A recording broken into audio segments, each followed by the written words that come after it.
society. But in doing so, he will not be above the third, but he will be bound by the third. So everything originates from the constitution, and everything is bound by the constitution. So everything is like derived from the dharmic laws, which I said is basically part of the cosmic law, the reed which sustains the universe. एक अगर ब्रह्मांड के कानून जिससे कि ब्रह्मांड चल रहा है, वो क्या है? रीत है. धर्म इज अ पार्ट ऑफ रीत, which is an idea that is applicable to society. समाज पर जो लागू होता है, इसलिए धर्म सबसे बड़ा है.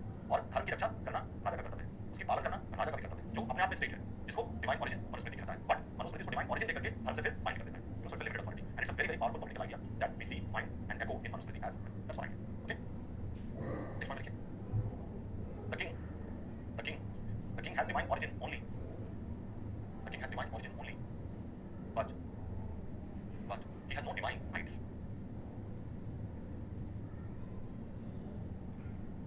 That is, king is bound by dharma, and the king is advised by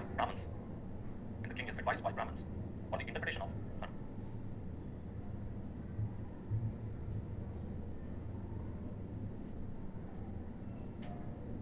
In the views of K.P. Jaiswal, the divine rights theory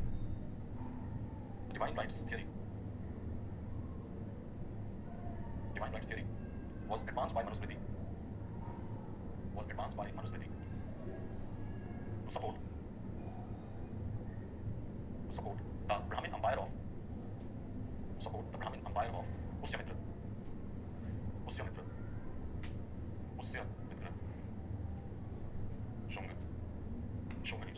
Pushyamitra, Shunga,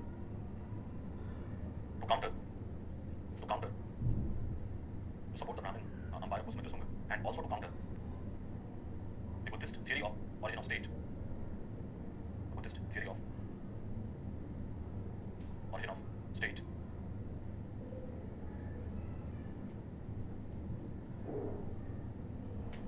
Manusmriti में कोई अच्छी पॉलिटिकल आइडिया है, जैसे हम पावर कैसे ऑर्गेनाइज करते हैं. आज के समय में एक पॉलिटिकल कॉन्सेप्ट है, इसको कहते हैं डिसेंट्रलाइजेशन. सबने सुना है इसके बारे में. डिसेंट्रलाइजेशन का मतलब क्या होता है कि सबसे जो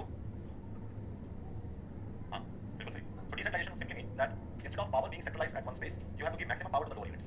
अभी दिक्कत क्या है हमारे देश या किसी भी देश में कि सारी पावर यहाँ होती है, टॉप में होती है. Power is largely centralised here, क्योंकि यहाँ पे मैक्सिमम पावर होता है. और ये जो सबसे लोएस्ट जगह है, हम इसको मान लो कहें कि लोकल यूनिट में लिखता हूँ, तो यहाँ पर पावर सबसे कम होती है. So power here is greater than power which exist here.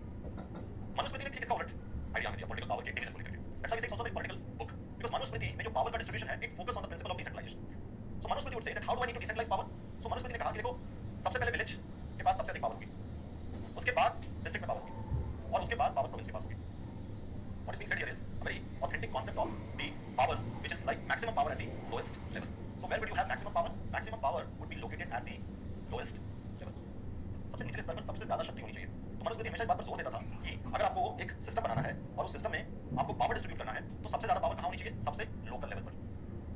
और अगर लोकल लेवल पे कोई चीज रिजॉल्व नहीं होता है, तब उसके बाद अगले लेवल पे आपको उसको पावर से रिजॉल्व कराने के लिए कोशिश करनी चाहिए. अगर विलेज सारा काम खुद से रिजॉल्व कर सकता है, so every power should be at the village. Okay, जो चीज विलेज से रिजॉल्व नहीं होगा, that will go to district, and something which district will not be able to resolve, that power should lie with the province. Otherwise, he says power should be maximum at the lowest level. Now, in modern times, the kind of states that we have created, most of the states are centralized states. Not only us, but around the world. Most of the states that we see are very, very centralized states. So if I'm talking about Panchayati Raj today, Panchayati Raj as an idea is putting a very strong emphasis upon the idea of power decentralization. But Manusmriti is someone, or Manusmriti as a text teaches us that how to distribute power at different levels in a state or a society. You have to divide power, distribute power in such a manner so that the lowest unit is getting maximum power. So maximization of power at the lowest unit. So this was the Manusmriti's formula when it comes to dividing power between different units for governance. And that's why he would say that most of the power should lie at the place, at the lowest level, where we could resolve most of the problems that emerge in that particular place. So when Gandhi ji ko padhe, so Gandhi is very close to this idea of decentralization of power, because Gandhi also talks about the idea of a self-sufficient village. And Manusmriti actually is creating that idea into a reality by putting an emphasis on distribution of power, but how that power is distributed through decentralization. That is the lowest unit having maximum amount of power at their disposal. So जितनी भी lowest unit होंगी उनके पास अधिक शक्ति होगी, उससे ऊपर unit होंगी उनके पास उससे थोड़ी कम शक्ति देखने को मिलेगी. Okay, तो देखिए Manusmriti favored decentralization of power. Yeah, Manusmriti favored principles of decentralization. देखिए principles of decentralization. Principles of decentralization where maximum power is allotted to the lowest unit. और ये क्या बना लीजिए, maximum power is allotted to the lowest unit.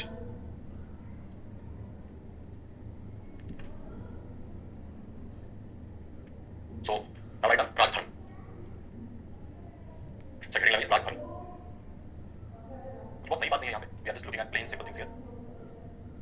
that we find in Manusmriti, not something very, I would say, very extraordinary in the sense that it is making us think and respond to those ideas, but these are crucial ideas, crucial elements in Manusmriti. इसलिए हमें ये सब पढ़ना होता है ना? तो मनुस्मृति में अगर पर्पस देखा तो हमें मिला पर्पस, ये पर्पस है मनुस्मृति का। मनुस्मृति ने कैसा स्टेट बनाया, हमने उसके बारे में चर्चा की। Manusmriti, what kind of a notion that Manusmriti would give us in terms of the political ideas, so that we can relate it to any kind of political ideas and how we see other political ideas evolving in different places of, the Western tradition or other places. So we can relate those ideas. So Manusmriti talks about state of nature. Manusmriti talks about how to distribute power. Manusmriti talks about principles of distribution of power. Manusmriti talks about a monarchical state, but Manusmriti also talks about a limited state. ये सारे concepts हैं जो हमें एकदम मनुस्मृति के political ideas की तरफ ले जाते हैं. So if somebody asks about political ideas, these are the major political ideas that we find in Manusmriti. Now the next line is, because I've been using the term Rajadharma, so we should know what Rajadharma would mean. Not very important, but just for the sake of the purpose of knowledge. So Rajadharma simply means I've been using this term in order to understand the idea of duty of the king.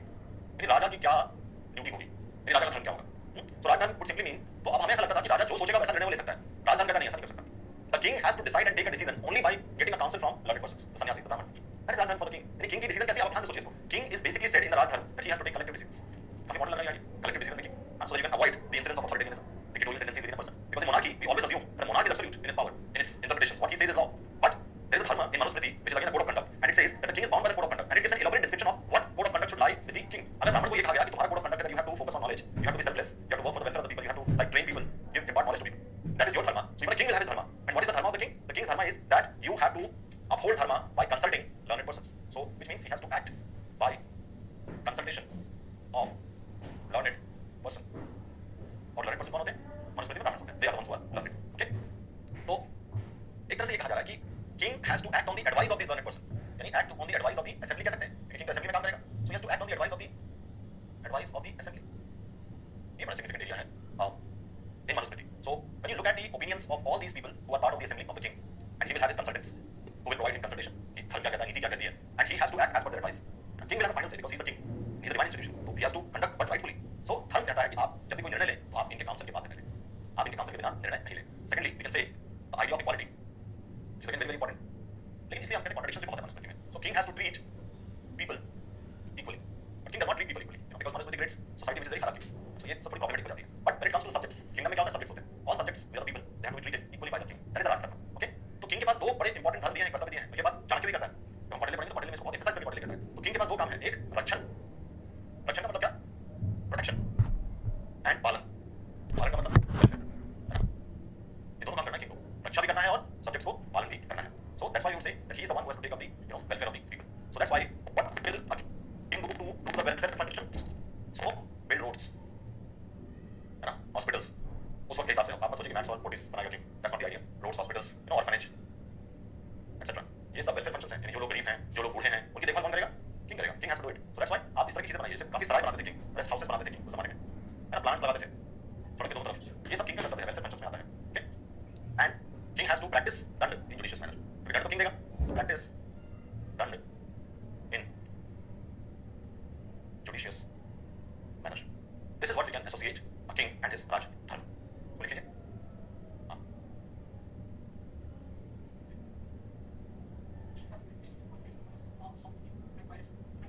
So that's a problem, but no. The advice is from the learned person. We assume that learned persons are the brahmins and the sannyasis. वो advice करेंगे king को. ये माना जाता है. Why not the king can be unbiased? They have knowledge, so they will advise him properly. Why do you think that they will not give advice? Brahman has to act. What is his dharma? He has to act selflessly.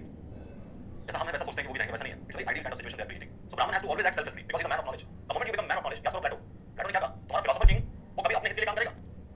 Problem क्या थी समाज में कि जो व्यक्ति आपके ऊपर शासन कर रहा है, डेमोक्रेसी की प्रॉब्लम बताई प्लेटो ने. He is working for his self interest, for his power. But once you are a philosopher king who have knowledge, then you will not work for your advantage. You will work for social interest. तो ब्राह्मण को तो कल ही मैंने बताया कि उसको पहले काउंट कर दिया धर्म में. He has to act selflessly. He has to act for the welfare of the people. He has to have knowledge, but he has to impart, he has to give knowledge to the people, and he has to perform the task of welfare function. So those learned people who have attained that status, they will be in the king's courts, who will be advisors of the king. मंत्री के तौर पर कह सकते हैं. king के assembly में बैठेंगे और वो एडवाइस करेंगे. king उनसे पूछेगा कि ऐसे समय में क्या करें, क्या नीति बनाएं, क्या मैं सजा दूं. तो they are the ones who are going to interpret the law for them. Law is already there in Manusmriti, but you need to have the knowledge to interpret those laws. This is king always have to act on the advice of the councils, the learned people who are part of their courts. That's why this is what ties the king in terms of his duties towards the state. तो इसलिए king का काम है protective function तो है because he is the king. उसका काम है कि कोई भी अटैक होता है तो उसे दुश्मनों को रोकना. He has to get this, but Manusmriti also focuses on the function of palan, that is welfare of the people. तो समाज में बहुत सारे लोग हैं जो बूढ़े होंगे, कमजोर होंगे, ऑर्फन होंगे, उन सबका सहारा कौन बनेगा? राज्य. तो welfare state का concept कह सकते हैं that you have to have a state which believes in the idea of welfareism. है ना? तो liberalism आया नहीं है उस वक्त. इसलिए welfareism की बात करें. ये सब जिम्मेदारी किसकी है? This is Raj Dharma of the king. इसलिए पटेल कहते हैं कि king का काम क्या है कि रात में चुपचाप निकले और वेश बदल कर निकले और सब जगह घूम कर आए और पता करे कि लोगों की क्या दिक्कत है और राजा के बारे में लोगों की क्या राय है. इसलिए जाए. king का काम नहीं है रात में बैठ के खूब अच्छे से सोए सैन पक्ष में. king has to take these trips. मतलब पटेल में थोड़ा सा क्या है कि फोकस स्टेट रात पर है ना, तो ये सब चीजें ज्यादा पढ़ने को मिलता है. इनका धर्मशास्त्र है तो फोकस क्या है? धर्म पर है. इसलिए इन सब चीजों पर फोकस नहीं करते. हालांकि मनुस्मृति ने बहुत एक्सटेंसिवली लिखा है about all the organs of the state, about all these different needs of Yudha. They have also written it in detail. So Arthashastra is not detailing something new. They are detailing the same thing, but Arthashastra